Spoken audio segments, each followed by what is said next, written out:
бинандаҳои азизи озодӣ салом. Бо умеди тансиятӣ ва рӯзи хуши шумо барномаи навиди бомдодиро аз Душанбе тақдиматон мекунам. Сарвинози Рӯҳулло ҳастам. То 10 дақиқаи дигар бо шумо хоҳам буд. имрӯз 27 апрел аст ва соат дар Душанбе 11. нахуст муҳимтарин хабарҳои рӯз. ҷаласаи вазирони дифои созмони паймони амнияти дастаҷамъӣ бо раёсати Тоҷикистон дар Душанбе баргузор мешавад. вазъи билетфурӯшиҳо ва нархи билетҳои парвози чартерӣ дар Душанбе. додситонии Хоруғ марги сарбози фавридаро шарҳ дод.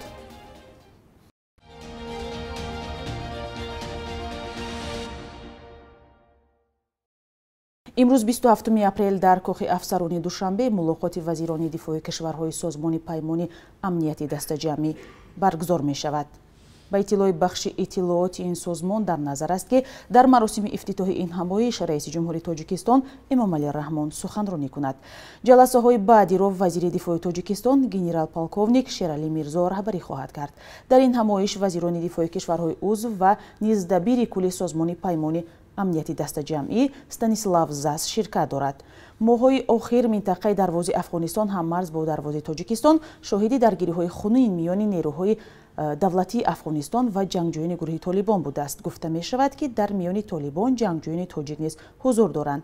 дар назар аст дар ҳамин ҳамоиш дар мавриди масоили амниятиву низомӣ, чолишу таҳдидҳо ва худсозиҳои онҳо баҳс шавад. ҳамчунин нақшаи чорабиниҳо ба муносибати 30-юмин солгарди таъсиси ин созмон баррасӣ мешавад. интизор меравад ки Эмомалӣ Раҳмон ва бо вазирони дифои кишварҳои узви созмони паймони амнияти дастаҷамъӣ мулоқотҳои ҷудогона дошта бошад.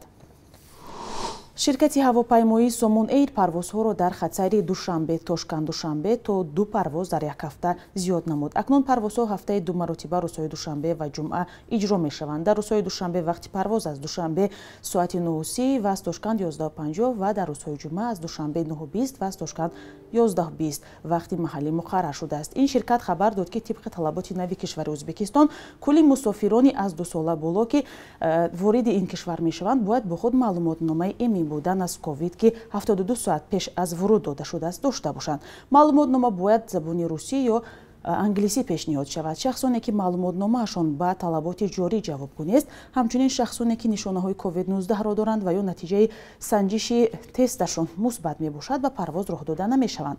ҳамин тартиб ба мусофироне ки вориди Душанбе мешаванд дахл хоҳад дошт. оҷонсии авиатсияи шаҳрвандии Тоҷикистон ба 4 ширкати ҳавопаймоии русӣ ки парвозҳои чартерӣ анҷом медиҳанд барои поин овардани нархи билет 2 рӯз муҳлат дода буд. Икром Субҳонзода раиси оҷонсия рӯзи 22 апрел дар суҳбат бо хабаргузориҳои маҳаллӣ гуфта буд ки ин талабро дар ҷаласаи вижа бо намояндагиҳои ширкатҳои Уральские авиалинии, Ютейр, Сибир ва Северный ветер дар миён гузошт. пас аз ин ҳушдор ҳамкорони мо аз нуқтаҳои билетфурӯшӣ дидан карданд. Амридин ҳоло дар хат бо мо ҳаст ва ҳоло аз ӯ мепурсем ки вазъ дар ин нуқтаҳо чӣ гуна аст ва оё тағйироте ҳаст ё не? салом сарвино, салом бинандагони азиз. воқеан рӯзи гузашта ман ҳамроҳи ҳамкорам Алишер Зарифӣ давоми рӯз аз чанд нуқтаҳои фурӯши чипта дар маркази шаҳри Душанбе дидан кардем. воқеан сокинон хеле зиёд ҳастанд пушти дари ин нуқтаҳо ва дар навбат истоданд. дасти кам 20-25 нафар пушти дари ҳар як нуқтаи чиптафурӯшӣ дар навбат истодааст. як чизи ҷолиб ин буд ки вақте масъулони нуқтаҳои чиптафурӯшӣ моро медиданд аз дур дарҳояшонро баста мерафтанд ва вақте бо сокинон мо суҳбат мекардем мегуфтанд ки нархи чипта аз 7000 сомонӣ зиёд аст ва ба назар мерасад он таъкиди оҷонсии авиатсияи гражданӣ ки ба ширкатҳое ки парвозҳои чартерӣ анҷом медиҳанд гуфта буд ки нархи чиптаҳо арзон карда шавад чандон таъсир нарасонидааст. сокинон чӣ назар доранд? бо вуҷуди гарон будани нархи чиптаҳо харидорӣ мекунанд? аз суҳбате ки мо бо сокинон доштем ва вазъияте ки мо онҷо худамон мушоҳида мекардем ин буд ки як нафар барои харидани чипта дари ҳамаи нуқтаҳои чиптафурӯширо ки дар ду тарафи роҳ қарор доранд мекӯбанд, медароянд ва чӣ қадар талошҳое мекунанд ки аз як ҷо каме ҳам бошад бо нархи арзонтар чипта харидорӣ кунанд. ташаккур. Амридин Олимов ҳамкори мо буд ки аз вазъи билетфурӯшиҳо ва нархи билети парвозҳои чартерӣ мегуфт. зимнан гузориши муфассал дар ин мавзӯъ дар барномаи ахбори озодӣ тақдиматон мешавад.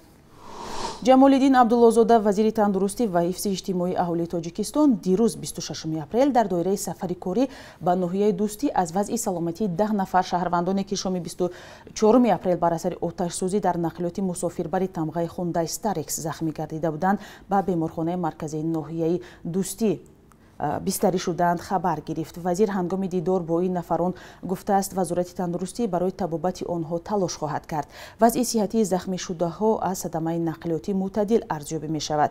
ёдовар мешавем ки рӯзи 24 апрел мошини тамғаи Hyundai Starex ки онро як сокини 32-солаи деҳаи шарафи ҷамоати деҳоти Зайналободи ноҳияи Рӯдакӣ идора мекард ба девори бетонии ҳошияи роҳ бархӯрда оташ гирифтааст. тибқи иттилои сартабиби беморхонаи марказии ноҳияи Дӯстӣ дар ин садамаи мудҳиш 12 нафар маҷрӯҳ шуда бо ҷароҳати гуногун дар беморхона бистарӣ шуданд ва аз ин шумора 2 нафарашон бар асари ҷароҳатҳои вазнин ба ҳалокат расида, 10 нафари дигар бистарӣ ҳастанд.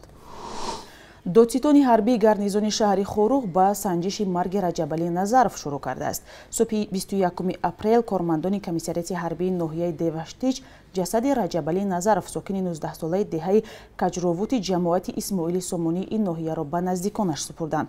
Мақомот сабаби марги сарбози ҷавонро дарди шадиди гурда ва аз кор мондани он гуфтанд, вале пайвандони сарбоз мегӯянд дар бадани ӯ осори латукубро диданд. ҳамкори мо Фарзон Муҳаммадӣ ин мавзӯъро пайгирӣ дошт ва ҳоло гузоришро ҳамроҳ мебинем. пас аз дафни Раҷабалӣ Назаров ки ба даври мармӯз ҳангоми хидмат дар артиш фавтид ва дар расонаҳои хабариву шабакаҳои иҷтимоӣ баҳсҳои зиёдро ба вуҷуд овард, додситони ҳарбии гарнизони шаҳри Хоруғ ба санҷиши марги ӯ шурӯъ кардааст. як мақоми баландпояи додситони ҳарбии кишвар рӯзи 26 апрел дар суҳбат бо Радиои Озодӣ гуфт, азбаски ҳодиса дар ноҳияи Мурғоб ба вуқӯъ омадааст, тибқи супориш додрасҳои минтақавии гарнизони Хоруғ сабабҳои фавти сарбозро тафтиш ва таҳқиқ мекунанд. ин сарбози фавтида тақрибан як ҳафта қабл аз маргаш аз қисми низомии 13483 ноҳияи восеъ ба қисми низомии 15426 қушунҳои хушкигарди ноҳияи Мурғоб интиқол ёфта буд. вай дар давати тирамоҳии соли 2020 ихтиёрӣ ба хидмати ҳарбӣ рафтааст. наздиконаш гуфтанд пас аз нашри хабари расонаҳо дар бораи марги Раҷабалӣ Назаров намояндагон аз мақомоти додситонии ҳарбӣ дар вилояти Суғд омаданд ва ваъдаи бозрасӣ ба ин қазияро кардаанд. абдуҳафизи ғоибназар бародари калонии Раҷабалӣ Назаров мегӯяд мақомоти маҳаллӣ баъди дафни додараш барои гузаронидани маросими мотам маводи озуқаворӣ оварда ва кӯмаки моддӣ низ кардаанд. ҳамин 3 рӯзае ки доимӣ чикар рехтанд омада дилпурсӣ карда боз ёрдамам расонданд. дар ҳақиқат амакам намедонам 3000 додаянд, дасти падарам 2000 доданд. боз ман равғану бринҷу то пиёзу намедонам ҳама чизе ки дар ҳамин маърака истифода бурда мешавад ҳамин чизеро дастгирӣ карданд. بعد رئیس ناحیه آمده بود. در حقیقت یه روح آدم کمتر بلند می شود، یه دلش و سفیدی می غلطد. صبح 21 اپریل کارمندان کمیسیت حربی ناحیه دیوشتیش جسد رجبالی نظروف ساکن 19 ساله دهه کجراوت جماعت اسماعیل سامانی این ناحیه را به نزدیکانش سپردند. مقامات سبب مرگ سرباز جوان را درد شدید گرده و از کار ماندن آن گفتند. ولی برخی از پیوندان سرباز میگویند در بدن او آثار لط و کوب را دیدند. نزدیکان سرباز به شرح مقامات که گویا از درد گرده فوتیده است شک دارند و میگویند اگر گرده‌اش درد داشت چرا لب و اعضای دیگری بدنش کبود بود. در مرغوب او به هوای بلند یک رفتگی نفسش گرفته، همین که حالگی نفس گرفته بود دو وایرون شده، همین نفسش گشته مرد شده. همیشه گفتند که رزولتات نیست گفت جلد دادگیر شد. در نتیجه تشخیصی که نسخه آن دسترس رادیو آزاده شد چنین نوشتند: سبب بی‌واسطه فوت ورم شدید معاینه سر، ورم شدید شش‌ها، نارسایی شدید نفس و کار دل و رگ هاست. این خبر در شبکه‌های اجتماعی نیز مورد بحث‌های طولانی قرار گرفت و وجود احتمالی سرباز مهتری در قسم‌های نظامی را رو کرد. این در حالی است که حالا در تاجیکستان دعوت بهاری جوانان به صف ارتش ادامه دارد. بانک ملی تاجیکستان قربی سومانی را در برابر اسعار خارجی برای امروز 27 اپریل چنین تعیین کرده است.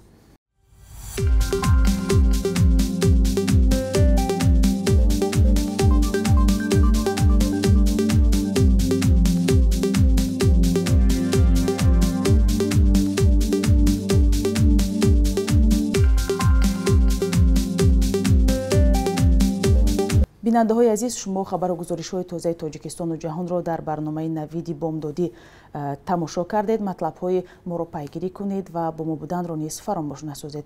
То барномаи баъди, хайр.